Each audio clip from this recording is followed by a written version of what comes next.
He could take over a game. He could flat out dictate what was happening on the ice. He had a lethal shot, the hands to finish, and the kind of physical edge that made you think twice about going into the corner with him. He could run you over or set up a teammate just as easily. And during the 2000s, not many did it better. In fact, only Joe Thornton had more points in that decade. But nobody scored more goals than Jerome Iginla. From 2001 to 2012, Iggy hit the 30-goal mark every single year. He cracked 50 twice, won the Rocket Richard twice, and took home the Art Ross Trophy.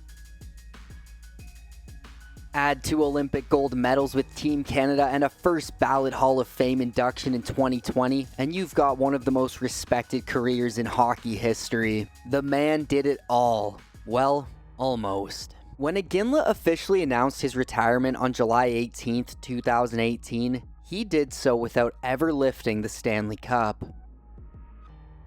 How does someone that dominant, one of the true greats of his time, never end up winning it all? Today, boys, we're diving into the legendary career of Jerome Iginla, a true Canadian icon and one of the toughest warriors the game's ever seen. So sit back, relax, and enjoy the ride. So this might come as a surprise to some of you. Yeah, Jerome Iginla was drafted 11th overall in 1995, which isn't the shocking part. What is surprising though is who drafted him. The Dallas Stars. At the time, Dallas felt they had something special in Iggy, and honestly, they weren't wrong. Thing is, Calgary thought the same thing. Before Iginla ever suited up for the Stars, when he was still lighting it up in the WHL with the Kamloops Blazers, the young right winger ended up being part of a pretty big trade. On December 19, 1995, Dallas sent Iginla and Corey Millen to Calgary in exchange for Joe Nieuwendyk. Now, Nieuwendyk went on to play a huge role in Dallas, winning the Cup in 1999, so I guess you could say this trade worked out pretty well for both sides. Iginla wrapped up his 1996 season with Kamloops in style, racking up a ridiculous 136 points in just 63 games, plus another 29 in 16 playoff games. And right as that season was coming to a close, the 1996 Stanley Cup playoffs were just getting started, which just so happened to be the exact moment Jerome Iginla made his NHL debut with the Flames. And when I say timing was tight, I mean razor thin. Iginla played his final WHL game the night before Game 3 against the Blackhawks, then hopped on a flight to Calgary and showed up just 90 minutes before puck drop. Talk about getting thrown straight into the fire. Despite the whirlwind, Iginla more than held his own, scoring a goal and adding an assist in the Flames' final 2 playoff games. Head coach Pierre Page praised the young rookie, saying, "He gave us a real boost. I thought he played like an expert out there." Not bad for a teenager who was playing junior hockey less than 48 hours earlier. Unfortunately, Calgary got swept by the Chicago Blackhawks, and just like that, Iginla's playoff debut was over. Even tougher, that'd be his last taste of the postseason for the next 8 years. In the late 90s, the Flames really started parting ways with the remaining core from their 1989 Cup team. They'd already moved on from Joe Nieuwendyk in the trade that brought Iginla in, and by 1999, the team's all-time leading scorer Theo Fleury was gone too. But while the old guard was heading out, a new era was quietly beginning to take shape. And Iginla was right at the center of it. Even though the Flames missed the playoffs for 8 straight years, Iginla was just entering his prime, and still gave fans more than enough moments to remember. After making a solid first impression during the 96 playoffs, his first full regular season gave Flames fans a glimpse of what the next 17 years would bring. In 1997, Iggy put up 21 goals and 29 assists for 50 points across all 82 games, finishing as the runner-up for the Calder Trophy behind Brian Berard. In 1998, Jerome Iginla hit a bump that a lot of young players run into: the sophomore slump. His numbers dipped to just 13 goals and 19 assists over 70 games. Even with the drop in production, Iginla still managed to make an impact. He brought grit, physicality, and all the little things that don't always show up on the score sheet. Calgary still had something special in him. Then in '99, the offense started to pick up. Iginla potted 28 goals and racked up 51 points, career highs at the time. While those marks may have been impressive, he'd blow past them the following year, and the year after that, and the year after that.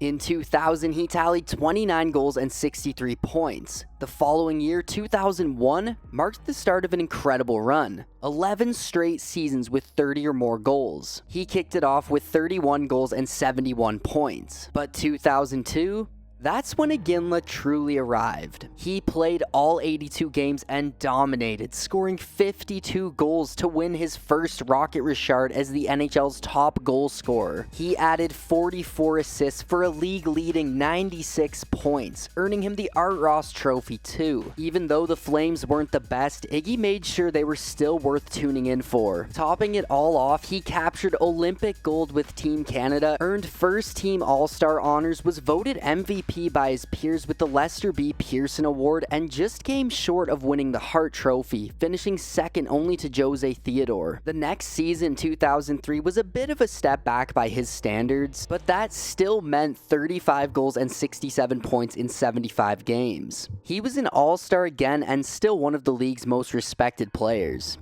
In 2004, Iginla delivered another standout season, earning his second Rocket Richard Trophy after tying Rick Nash for the league lead with 41 goals. And after 8 long years of mediocrity, Iginla finally made his long-awaited return to the playoffs, as Calgary punched their ticket for the first time since '96. But it wasn't easy. It didn't look promising at first. The Flames stumbled out of the gate with just 6 wins in their first 16 games. Then when their starting goalie Roman Turek got hurt, things looked even bleaker. Little did they know this was a blessing in disguise. The Flames made a move that didn't seem too big at the time, trading for San Jose's third-string goalie Mika Kiprasov.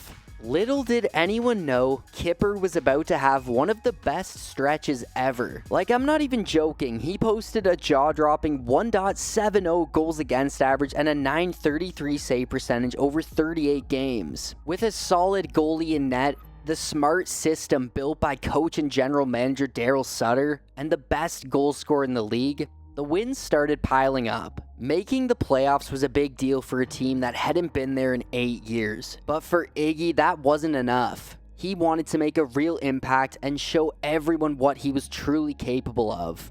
So Iginla really got things going for Calgary in that opening round against their old rivals, the Vancouver Canucks. He dropped 5 goals in that series, including 2 in that classic Game 7 down in Vancouver. But the highlight? His shot in overtime that bounced right to Martin Gelinas, who buried the game winner to send the Flames through. Iginla off the boards. Here's Yell's shot. Oh, big. Another huge. They score. A rebound. And it's Martin Gelinas. That was huge. It was the first time Calgary had moved on to the second round since their cup win back in '89. Up next, they had to face the Detroit Red Wings, the President's Trophy winning Red Wings. But Mika Kiprasov wasn't having any of it. He shut Detroit out in back-to-back games, Game 5 and 6. And once again, it was an Iginla shot that led right to a rebound, right to Gelinas, who clinched the series in Game 6 overtime. Tried to slide it out front, and the puck was loose for just a moment. Now Iginla takes a shot. The rebound in front. Gelinas scores! In the Western Conference Finals, Iginla kept tearing it up. After splitting the first 2 games with San Jose, the Flames went on to win Games 5 and 6 yet again to lock down their spot in the Stanley Cup Finals. Iginla had already racked up 10 goals before the finals even started. After knocking out 3 division champs, Calgary was looking like a team destined for something special. All that stood in their way now? The Tampa Bay Lightning. In Game 1, Iginla stayed hot, potting his 11th goal of the playoffs for the game winner in a 4-1 victory. But Tampa Bay came right back in Game 2, returning the favor with their own 4-1 win. Then came Game 3, probably one of the most memorable nights in Iginla's career. He pulled off a Gordie Howe hat-trick, scoring, assisting, and dropping the gloves, helping the Flames take a 2-1 series lead.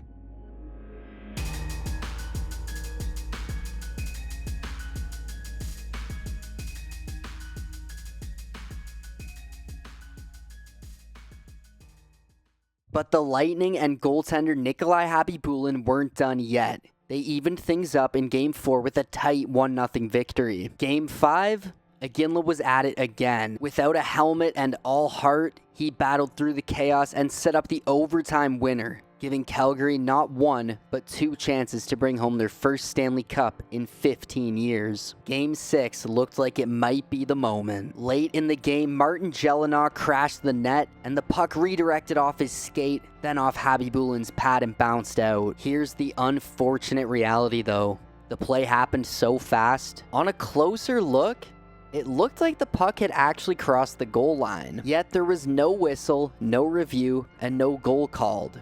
The game stayed tied until overtime, where former Flame Marty St. Louis buried the winner, sending the series back to Tampa for a decisive Game 7. Iginla, being the leader and class act that he is, didn't dwell on the missed call. He looked at the bigger picture and said, "This is what every kid dreams of, a Game 7 for the Stanley Cup." By Game 7, though, the Flames were burnt out. They played a record 26 playoff games in just 61 days, with 7 of the first 25 going into overtime. Some double, some triple. It took its toll. In the opening period, Calgary managed just 3 shots on net and didn't reach double digits until there were less than 10 minutes left in the game. Tampa went up 2-0, Craig Conroy cut it to 2-1, It just wasn't enough though. Tampa Bay took home the 2004 Stanley Cup, ending the Flames and Iginla's magical run. Over 26 games, Iginla gave it everything he had, putting up 13 goals and 9 assists for 22 points. In 2004, he also earned a spot as a second-team All-Star, took home the King Clancy Award, and finished second in Hart Trophy voting once again. Still, the Flames couldn't win that final game of the season. Fast forward to 2006. Coming out of the lockout, Iginla played a full 82 games, scoring 35 goals and racking up 67 points. There was a lot of buzz around the Flames going into the playoffs, especially after winning their division, and they were favorites against the Mighty Ducks of Anaheim. But once again, it ended in heartbreak. A Game 7 loss to the Ducks, 3-0, knocking Calgary out in the first round. Iginla put up 5 goals and 3 assists for 8 points in that series, but it just wasn't enough. In 2007, Iggy kept dominating with 39 goals and 94 points, leading a Flames team that still had some solid talent and serious cup hopes. Unfortunately, they fell to the Red Wings in 6 games, with Iginla adding 4 points over that stretch. In 2008, even though Iginla had an incredible season, putting up a career-best 98 points and hitting the 50-goal mark again, the Flames just couldn't quite recapture the magic of 2004. The team was still competitive though, pushing a much stronger San Jose team all the way to a Game 7, but unfortunately it ended in another heartbreaking loss. The following year was pretty much what you'd expect from Iginla, 89 points. And sadly, it was also pretty much what you'd expect from the Flames now. A solid regular season team, but not quite good enough to get out of the West. In the 2009 playoffs, they ran into the Chicago Blackhawks, and after being eliminated in 6 games, that marked the last time Iginla would take the Flames into the postseason. After reaching the finals against Tampa Bay and losing in one of the most controversial and heartbreaking ways, Iginla and the Flames would never win another playoff series together. Sure, he could always make the players around him better, but the team's success was always tied to how far their captain could carry them. With early exits turning into missed playoffs, it became clear Iginla's future might lie elsewhere. After 16 years, countless records, and plenty of accolades, Iginla was about to chase the one thing that eluded him, a championship ring. Back in 2013, when the trade rumors about Iginla started heating up, he was one of the most wanted pieces for any team chasing the cup. Boston, Chicago, LA, and Pittsburgh were all supposedly interested, and I'm sure a lot of you remember just how wild that trade deadline was. For a moment, it looked like Iginla was headed to Boston, a stacked team that was only a couple years removed from winning the Stanley Cup. But in a last-minute change of heart, Iggy chose Pittsburgh over Boston, with the Penguins swooping in and landing him right at the deadline. The Pens were by far the favorites to come out of the East that year. They went on a crazy 13-game winning streak at one point, and Iginla fit right in, adding to one of the league's best offenses and helping them cruise to the top record in the East. Iginla also helped push the Pens all the way to the conference finals, his first time back there since 2004. By then, he wasn't the guy anymore, just another important piece on a loaded team. Pittsburgh crushed the Islanders and Senators in the first 2 rounds, no contest. And then, in the conference finals, they ran into the Boston Bruins, the very team Iginla had passed on to join the Penguins. Things didn't get off to the best start for Jerome and the Penguins. Tuukka Rask and the Bruins shut them down in Game 1 on home ice. That first game pretty much set the tone for the whole series. Boston came out strong again with a dominant win in Game 2, then snuck out an overtime win in Game 3. Meanwhile, Pittsburgh's usually explosive offense, which had been averaging around 4 goals a game in the opening rounds, was held to just 2 goals for the entire series. The Bruins ended up sweeping the Pens, with Iginla getting the final shot on goal in that series. It was a tough pill to swallow for Iginla, especially on one of the most talented teams he'd ever been a part of. They just came up flat when it mattered most. To make things even worse, it later came out that his almost teammates in Boston used his choice to side with Pittsburgh instead of them as extra motivation. But it wouldn't take long for that to change. Once Iginla became a free agent, he signed a 1-year deal to officially join the Bruins. And at 37 years old, he showed he still had plenty left in the tank, putting up 30 goals and 60 points for a team that went on to win the President's Trophy and was hungry for redemption after narrowly missing the Cup in 2013.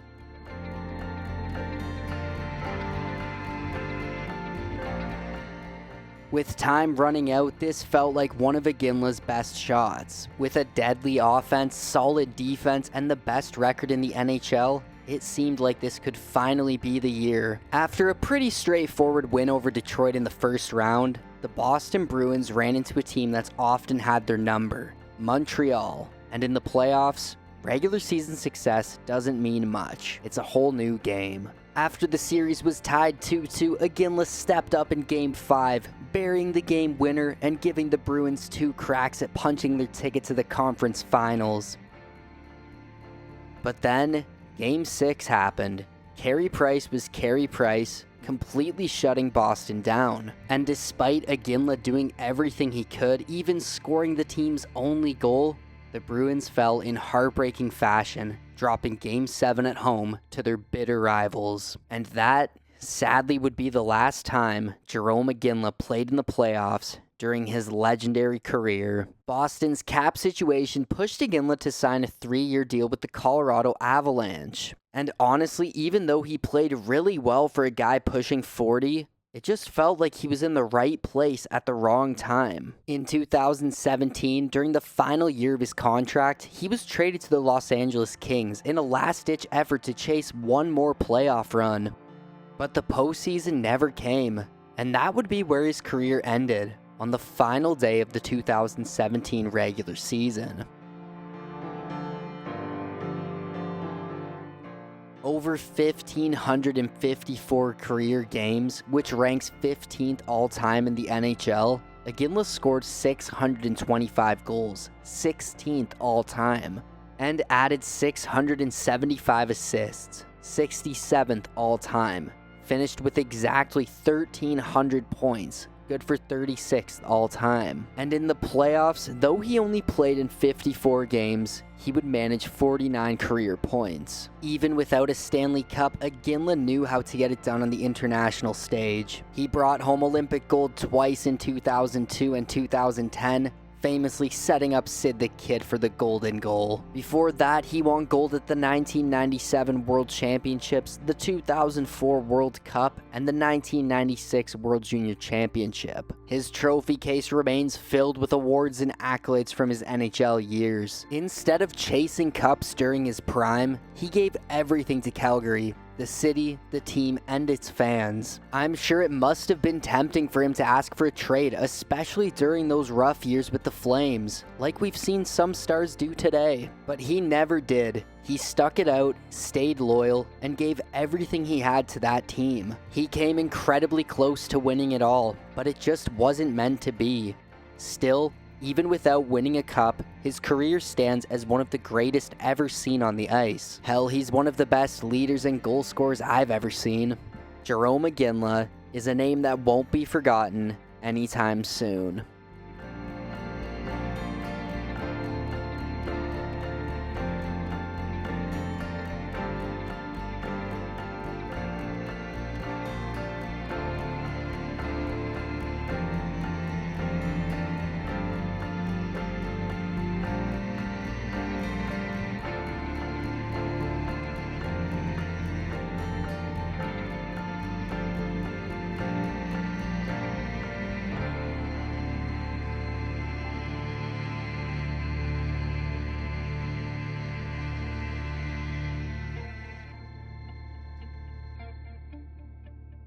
Thanks so much for sticking around to the end, boys. I really hope you enjoyed this one. I wanted to take a look at a guy who I don't think gets nearly enough love when we talk about the best goal scorers of the 2000s, because Iggy was that guy. His story is one of greatness, leadership, and unfortunately one without a Stanley Cup. If you enjoy videos like this, don't forget to like, comment, share, and subscribe. I'll catch you all in the next one.